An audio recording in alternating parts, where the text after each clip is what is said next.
ғой.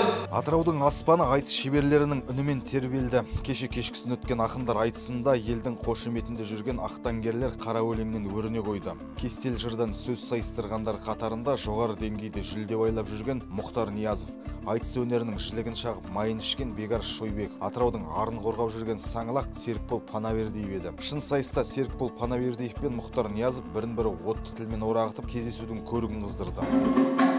Озын бол, аласа бол, бәрібір ғой. Ел ойласаң шығатын жол табасың.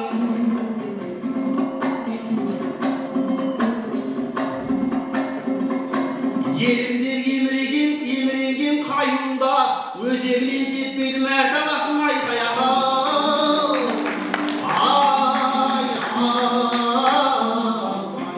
Толағай боп тумадың деп бұл Мұхтарды түсіргелі бұл бала жатыр ауылға.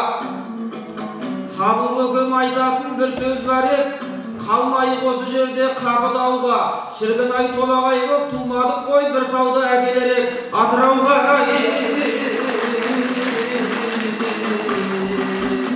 Мұхтар Ниязов шабытын әрірекке шаптыра қоймады. Елдің қамын күйттеп тереңге сүңгіген Серікбол көрерменді серпілтіп алды. Серікболдың өресін байқаған Мұхтар бір атыраулықты мың қазаққа балады. Кездесудің бір еректігі ақындар уақыттан шектелмеді. Домбырамен тілді еркін ойнатты. Бірін-бірі қағытып даттағаны болды, еркектік құрметін көрсетіп мақтағаны болды. Жалпы айтыстың да бүгінгі мақсаты сөзге шөлдеп қалған Атырау халқын қандыру еді. Қазақтың рухын серпілтіп, ел болудың сөзін айтып, қара халықтың қамына сөйлеу еді. Ұйымдастырушылар бұл өңірде ақындықтың арттап баратынын айтты. Облыстық драма театрының залы орталау. Енді бұл айтысты өткізу үшін мен жүгіріп ешқандай демеуші де іздеген жоқпын.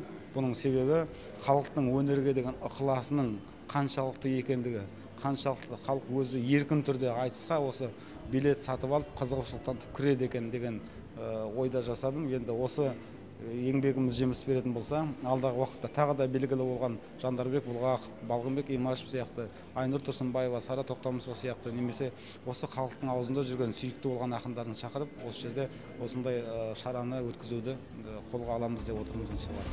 Шынарбек Қабиевтің айтуынша айтыс тәуелсіздіктің торқалы той тұсында шорт кесілді. Алайда соңғы буындар дәстүрді әдемі жалғастыруда. Қазіргі ақындардың өресі кең, тақырыптар аясы да тар емес. Пышақтың жүзіндей өткір өлеңді телеарналардан жариялауда цензура бар. Өйткені аумалы төкпелі заманда халықтың күйін қалып ұстап отыру қажет. Болашақта мектеп бағдарламасына арнайы айтыс сабақтар еніп қалуы да ықтимал. Қатысушылардың пікірінше бүгінгі айтыс жоғары деңгейде өтті. Шындығын айту керек, осы облыс көлемінде ғана өнер көрсетіп жүрміз.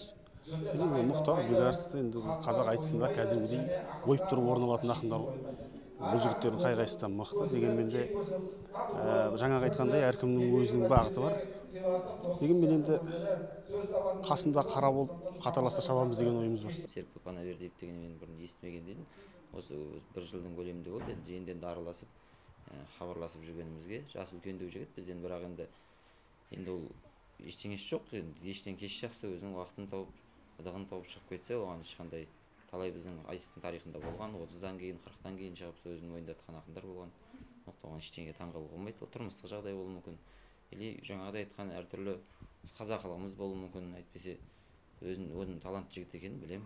Халықтың қаруы тілді қолдана білу айтыс өнерінің қағидасы. Айтыс осыған дейін бірқатар ірі әлеуметтік желілерде жарнамаланды. Әсіресе жастар жағы өнерге оңды бетбұрыс жасаған. Көрермен орнын толтырып, желіде талқылағанда осылар. Бірі Мұхтар Ниязовты менменшіл деп мінесе, батыстық ақтаңгерлер тасада қалды деп күйінеді. Қайтсе де халық айтса қалт айтпайды. Айтыстарда жолыққанша.